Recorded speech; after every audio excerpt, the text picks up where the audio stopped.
It was an ordinary evening, or so I thought. George, my husband, came home from work, but there was something different about him. His face looked tense, his steps heavier. Without saying a word, he dropped a stack of papers on the kitchen table with a thud that echoed through our small home. I turned to look, confused, and then, without warning, he delivered the words that would tear my world apart.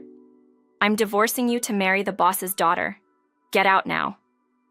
I stood there, frozen, my heart pounding in disbelief. We had just welcomed our first child into the world, a beautiful baby girl, and I thought our lives were only beginning to flourish. Yet, here was my husband, cold and distant, throwing away everything we had built. "I'm going to be the next CEO. No hard feelings," he added casually, as if it were the simplest of decisions. I clutched our 3-month-old daughter in my arms, staring at him in shock. This couldn't be real. I couldn't have heard him correctly. We had shared so much together: dreams, struggles, plans for the future. How could he betray me like this? Before I could even respond, he moved toward the door, his footsteps echoing in the eerie silence that had filled the room. "Unlock the door!" I shouted, rushing after him as he slammed it shut behind him, locking me out of my own home. I banged on the door, desperate, but he didn't answer. Outside, the wind howled as if echoing my cries. The night was pitch black, and the cold seemed to seep into my bones. I stood there in disbelief, holding our baby tightly to my chest. What was I going to do now? Where could I go? My name is Jessica, and at 27 years old, my life was crumbling before my eyes. As I stood in the cold, my thoughts raced back to the early days of my marriage. George had been so kind, so supportive. 3 years ago, when I lost my mother, George was there, helping me through the darkest days of my life. I had thought he was my rock, the person who would stand by me no matter what. But looking back now, there had been signs, subtle changes in his behavior that I had ignored. 6 months ago, he had started working longer hours, taking business trips more frequently, and even spending weekends away, claiming it was all for work. "Golf is part of my job," he'd say, brushing off my concerns when I asked why he wasn't spending time with us anymore. I had believed him. I thought it was just the stress of his career. After all, he had always been ambitious, always wanting more for us. But as I stood there in the freezing night, it became clear that those business trips and golf outings had been something else entirely. They were lies. My mind reeled as I realized just how deep his betrayal went. He had been planning this for months, possibly longer. And now, here I was, alone, with no parents to turn to, no close friends to call. All I had was my daughter, and I had to find a way to protect her. I wandered the streets for what felt like hours, the weight of my situation pressing down on me with every step. My daughter stirred in my arms, her tiny face peeking out from under the blanket. The wind was brutal, biting at my skin, and I knew I had to find shelter soon.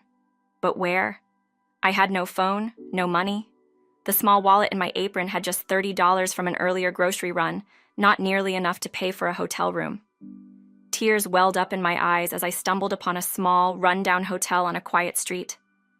I hesitated for a moment before stepping inside. The warmth of the lobby was a stark contrast to the cold outside, and an elderly couple stood behind the front desk, their faces kind and gentle. I approached them with trembling hands, explaining my situation as best as I could, without breaking down completely. The woman, sensing my distress, offered me a seat by the fireplace.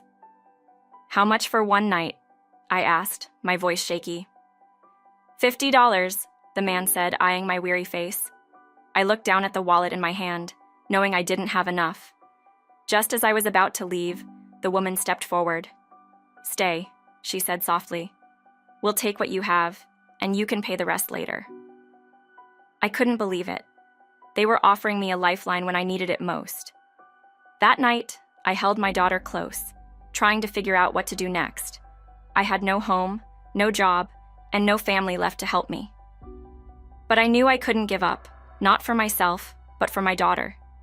She was the only light in this dark, uncertain world, and I had to find a way to move forward. The next morning, I gathered my strength and made my way back to the house. I had to talk to George to make him understand that he couldn't just throw us out like this. But as I approached the house, I saw something that made my heart stop. George's car sped past me, and in the passenger seat was a woman I recognized. She was young, beautiful, and dressed in designer clothes, George's boss's daughter. Everything fell into place at that moment. All those late nights, all those business trips and golf outings, they had been with her. He had been planning this from the beginning, using me for as long as it suited him.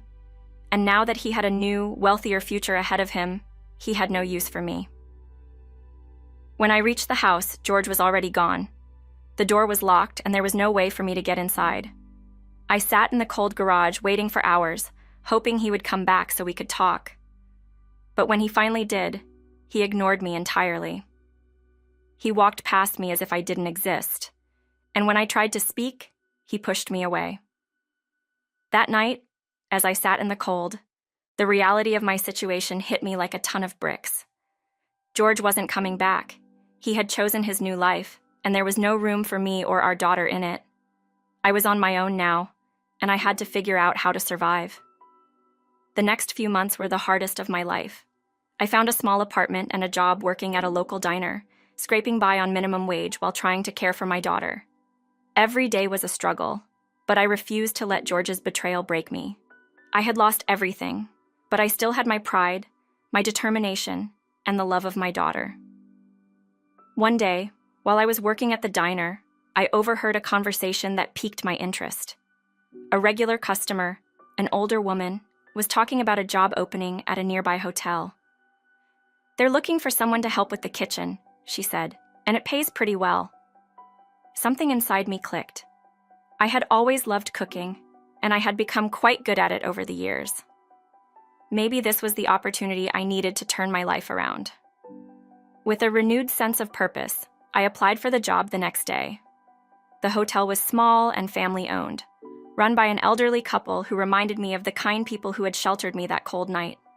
They welcomed me with open arms, and soon, I found myself working long hours in the kitchen, cooking meals for the hotel guests.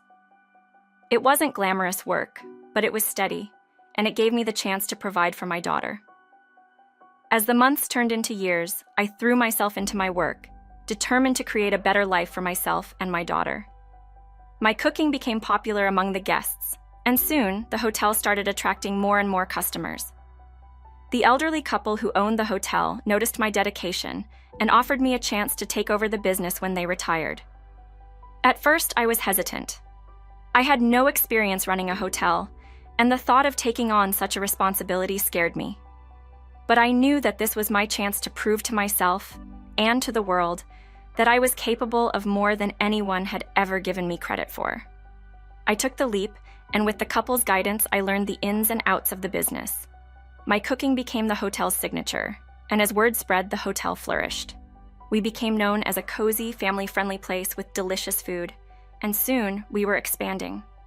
One hotel became 2, then 3, and before I knew it, I was the proud owner of 10 successful hotels and restaurants across the country. 10 years had passed since George had thrown me out of our home.